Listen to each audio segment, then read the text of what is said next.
So good evening to all. बढ़ते हैं आज के प्रश्नों की तरफ। दो प्रश्न करेंगे, दोनों इंपॉर्टेंट हैं।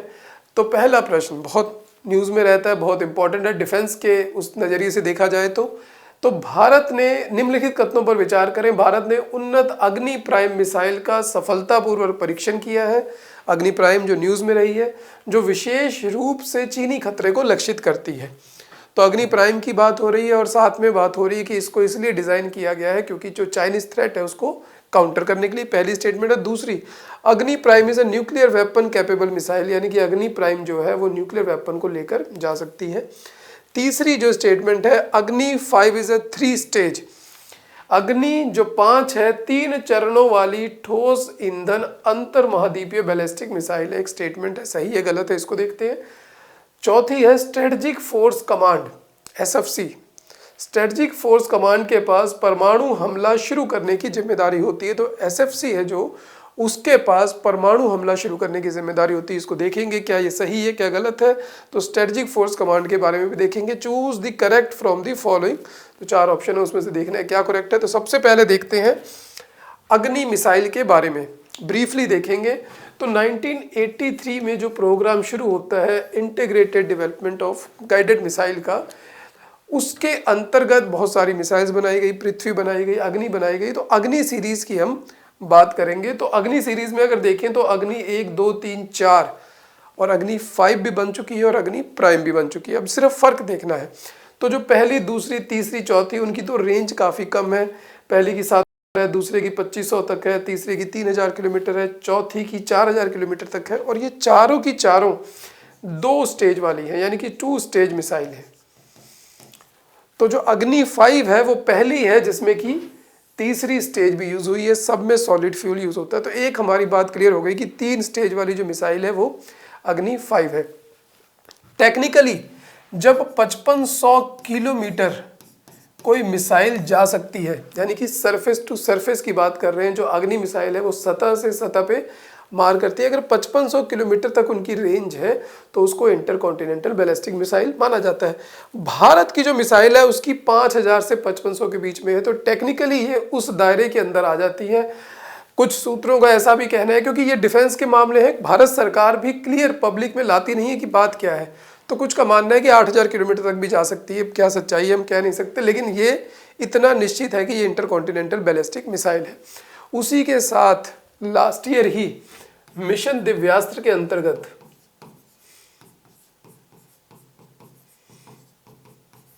मिर्व टेक्नोलॉजी को भी यूज किया गया, सक्सेसफुली टेस्ट किया गया, यानी कि multiple independent re entry vehicle. यानी कि जब ये मिसाइल जाएगी तो इसके ऊपर कई सारे वार हेड होंगे और जब ये वापस आएगी तब वो कई सारे अलग अलग जगह पर टारगेट करेंगे। मिशन दिव्यास्त्र के अंतर्गत उसको भी चेक किया गया अग्नि 5 के द्वारा।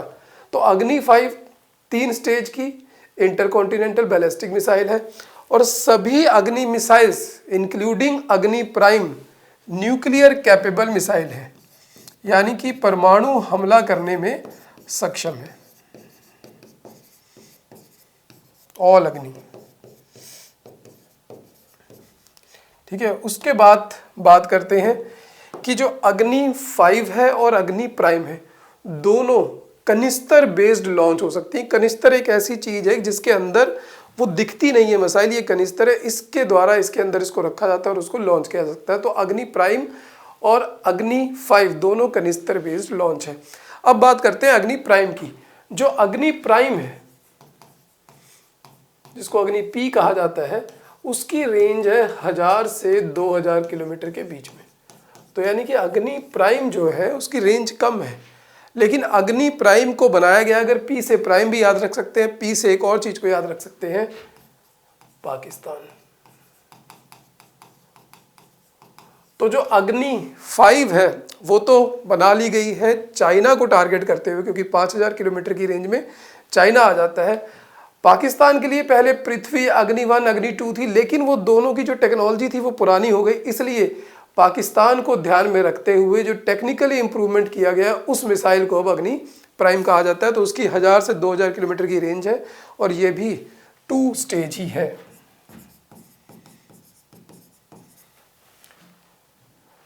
अब न्यूक्लियर जब हमने वेपन बना लिया तो उसके बाद हमने न्यूक्लियर पॉलिसी बनाई, उसके अंदर हमने न्यूक्लियर कमांड अथॉरिटी को बनाया। तो अगर एक मोटा ब्रीफली समझे, न्यूक्लियर कमांड अथॉरिटी का जो चेयरमैन है वो ऑब्वियस है कि हमारा प्राइम मिनिस्टर होगा। उसके बाद उसके अंदर दो काउंसिल है, एक पॉलिटिकल काउंसिल है, एक एग्जीक्यूटिव काउंसिल है। पॉलिटिकल काउंसिल में जो हमारे प्रधानमंत्री हैं वो उसके चेयरमैन होंगे, लेकिन जो एग्जीक्यूटिव काउंसिल है उसके चेयरमैन होंगे नेशनल सिक्योरिटी एडवाइज़र, यानी कि वहाँ डोभाल साहब बैठे हैं, यहाँ पर मोदी साहब बैठे हैं। अब डोभाल साहब का काम है इनपुट देना कि भाई अब वो सिचुएशन आ गई है कि हमें अब न्यूक्लियर अपना जो हथियार है वो छोड़ना ही पड़ेगा। फिर प्रधानमंत्री मोदी इनको कहेंगे ठीक है तुम छोड़ सकते हो। फिर ये ऑर्डर देंगे स्ट्रेटजिक फोर्स कमांड को, एसएफसी को, जिसको कि कमांड करते हैं कमांडर इन चीफ। वो पोस्ट है 3 स्टार जनरल होता है, काफ़ी बड़ी पोस्ट हो जाती है, वो उसको कमांड करते हैं। उसके बाद वो ऑर्डर देंगे कि अब इन मिसाइलों को छोड़ दिया जाए। तो इंडियन आर्मी अपनी अग्नि छोड़ देगी, वहाँ से जो हमारे एयरफोर्स है वो मिराज और सुखोई से लेके वहाँ पर बॉम्ब छोड़ देंगे, और हमारी जो पनडुब्बियाँ हैं वो वहाँ से अपनी मिसाइल्स को छोड़ देंगी। तो इस तरीके से हम न्यूक्लियर अटैक करेंगे। तो स्ट्रेटजिक फोर्स कमांड इनिशिएट नहीं करती, वो सिर्फ जो फैसला आता है जो न्यूक्लियर कमांड अथॉरिटी के द्वारा आएगा उस पूरे स्ट्रक्चर के द्वारा, उसके बाद उसका काम है जो उसको ऑर्डर दिया गया है उसको ऑपरेशनलाइज करना और वहाँ पर ग्राउंड लेवल पे अटैक को करना। तो आइए देख लेते हैं क्या इसकी ऑप्शंस बनती हैं। तो India successfully tested advanced prime missile, ये ठीक है, नहीं है, लेकिन चाइनीज थ्रेट के लिए नहीं है। सक्सेसफुली किया है लेकिन पाकिस्तान के लिए किया है, तो ये स्टेटमेंट गलत है। न्यूक्लियर वेपन कैपेबल है, सभी अग्नि मिसाइल न्यूक्लियर कैपेबल है। अग्नि 5 इज 3 स्टेज, ये भी बिल्कुल ठीक है। Strategic force command has the responsibility to initiate an nuclear attack, responsibility उसकी नहीं है इनिशिएट करने की, रिस्पॉन्सिबिलिटी किसकी है, जो नेशनल जो न्यूक्लियर कमांड अथॉरिटी है, जो खास करके जो पॉलिटिकल काउंसिल है जिसमें डिफेंस मिनिस्टर वगैरह बैठेंगे, होम मिनिस्टर बैठेंगे और प्रधानमंत्री रहेंगे, उनकी रिस्पॉन्सिबिलिटी है इनिशिएट करने की। ये सिर्फ जो फैसला होगा उसको ऑपरेशनलाइज करेंगे। तो इसका मतलब ये भी गलत हो गया और हमारा जो आंसर बनेगा अब इसका 2 और 3 बनेगा। तो डी इसकी जो ऑप्शन है 2 और 3 ये इसकी सही है। और स्ट्रेटजिक फोर्स कमांड के बारे में अगर एक और चीज़ पढ़नी हो, देखिए 2003 में ये बनाया गया है। ये रिस्पॉन्सिबल है किस लिए, मैनेजमेंट के लिए और administration of the countries nuclear weapon Arsenal और यह स्टॉक पाइल, उसको मैनेजमेंट करती है, उसको एडमिनिस्टर करती है। और जब भी इसको कहा जाएगा तो ये ऑपरेशनलाइज करेगी the order of the NCA under the leadership of commander in chief who is a senior officer. तो चलिए अगले प्रश्न की तरफ बढ़ते हैं, ये भी बड़ा इंपॉर्टेंट है। तो प्रधानमंत्री जनजातीय उन्नत ग्राम अभियान पीएम जुगा के संदर्भ में निम्नलिखित कथनों पर विचार करें। तो एक नई स्कीम निकाली गई है प्रधानमंत्री जनजाति उन्नत ग्राम अभियान।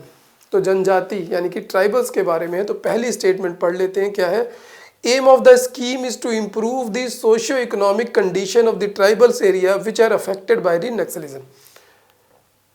तो जो एरिया ट्राइबल एरिया नक्सलिज्म के द्वारा प्रभावित है, वहाँ की सोशियो इकोनॉमिक जो कंडीशन है, जो वहाँ पर डेवलपमेंट नहीं हो पाई है, इंफ्रास्ट्रक्चर की नहीं हो पाई, सोशल डेवलपमेंट नहीं हुई हो, उसको एक तरीके से सुधारने के लिए ये योजना लाई गई है। पहली स्टेटमेंट ये कह रही है जनजातीय मामलों का मंत्रालय या मिनिस्ट्री ऑफ ट्राइबल अफेयर्स, जनजातीय कार्य मंत्रालय भी कहा जाता है, इस योजना के लिए नोडल मंत्रालय है। दूसरा एक स्टेटमेंट है और इसकी ऑप्शन है केवल 1, केवल 2, एक और दोनों, न तो एक और न ही 2।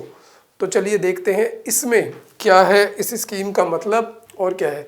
लेकिन अगर हम पीएम जुगा से पहले एक और स्कीम को देखना चाहेंगे, क्योंकि इस स्कीम के द्वारा ही इस स्कीम को भी फॉलो किया जा रहा है। तो एक स्कीम लॉन्च की गई थी पीएम जनमन। जो पीएम जनमन लॉन्च की गई थी, जिसकी की फुल फॉर्म है जनजातीय आदिवासी से है प्रधानमंत्री जनजाति आदिवासी न्याय महाअभियान। तो बहुत बड़ा नाम है, लेकिन जनमन आप समझ जाएं। तो ये जो पीटीवीजी ग्रुप होते हैं,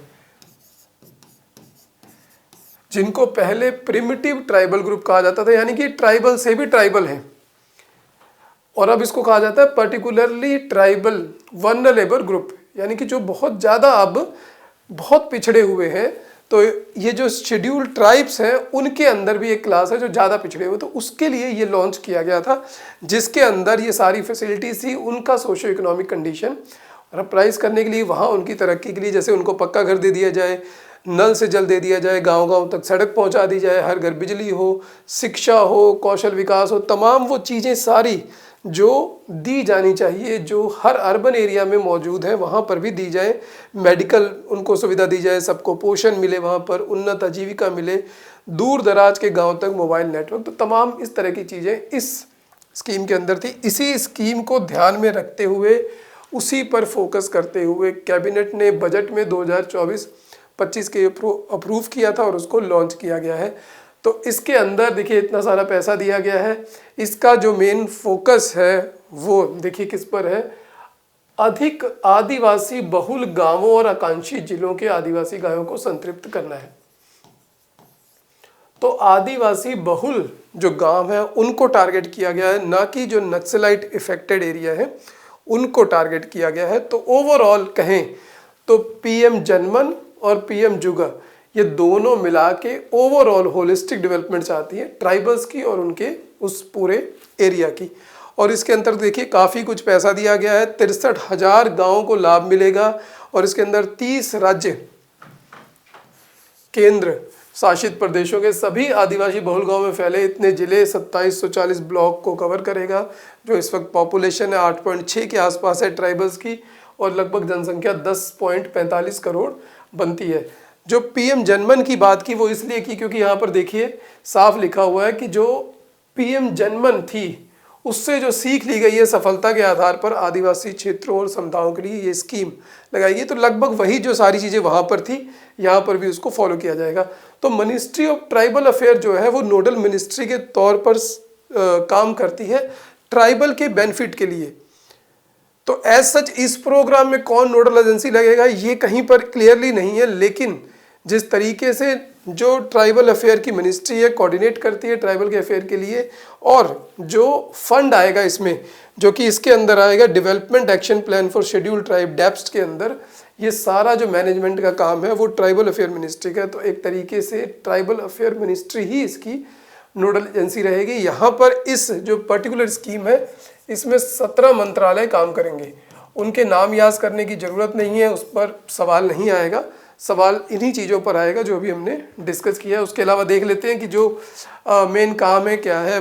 जो सक्षम बुनियादी ढांचे का विकास करना है, वही पक्का घर देना है, गांव के बुनियादी ढांचे का सुधार करना है, सड़क का संपर्क बनाना है, मोबाइल कनेक्टिविटी देनी है, स्वस्थ पोषण और शिक्षा में सुधार होना चाहिए, आर्थिक सशक्तिकरण को बढ़ावा देना है, रोजगार को वहाँ पर पैदा करना है, उनको स्किल्स देनी है, अच्छी शिक्षा तक पहुँच का सार्वभौमिकरण करना है, सबको अच्छी बेसिक शिक्षा मिल जाए, स्वस्थ जीवन और सम्मानजनक वृद्धावस्था के तरफ टारगेट करना है। तो ये सारे जो पॉइंट्स हैं इन पर बहुत कम ऐसे सवाल आ सकते हैं क्योंकि 17 मंत्रालय हैं, सभी मंत्रालय अपना अपना काम करेंगे। अगर हेल्थ की बात होगी तो एनएचएम के अंदर काम होगा, अगर पक्के घर की बात हो रही है तो प्रधानमंत्री आवास योजना के अंतर्गत होगा। तो इस तरीके से सवाल नहीं पूछा जा सकता, लेकिन जिस तरीके से हमने इस प्रश्न को बनाया उस तरीके से उसको घुमाकर पूछा जा सकता है। तो आज के लिए इतना ही इन 2 सवालों का। आप अपने जो विचार हैं, कमेंट हैं, आप अपने टॉपिक्स भी लिख सकते हैं, भेज सकते हैं, उनको भी कवर कर दिया जाएगा। तो ऐसे ही मिलते हैं नेक्स्ट क्लास में, तब तक धन्यवाद दोस्तों।